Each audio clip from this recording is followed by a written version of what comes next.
తిరగకుండా ఇంటికి పెట్టారు. నేను అది తిరగలేననే కదండి సార్కి నేను సీఎం గారికి వచ్చి నేను రిక్వెస్ట్ చేసుకున్నాను. ఆయనేమో సుమోటో కేసు కింద ఫైల్ చేశానన్నారు. మళ్ళీ నాకు లాయర్ని ఇచ్చారు. వెళ్ళాలి అంటే నేను ఎన్నిసార్లు తిరగాలండి? 5 సార్లు కాకినాడ వెళ్ళి రావాలంటే మాట్లాడండి. దీన్ని తీసుకుని ఒక్కరోజు ఎక్కడ ఉండలేదు, ఎవరితోనే ఉండలేదు. ఎదుగుని పిల్లలు ఎక్కడ తెలిసి రమ్మంటారు.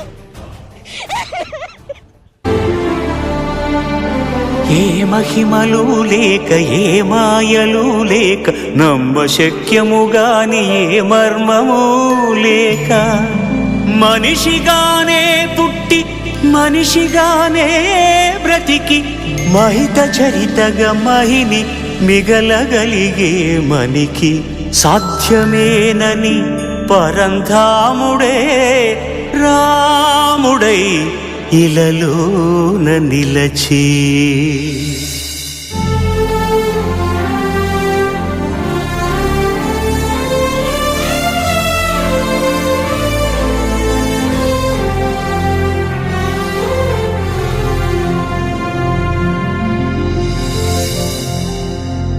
ఇన్ని రీతులుగా ఇన్నిన్ని పాత్రలుగా నిన్ను నీకే నూత్న పరిచితునిగా దర్శింపజేయగల జ్ఞానదర్పణము కృష్ణావతారమే సృష్ట్యావరణ తరణము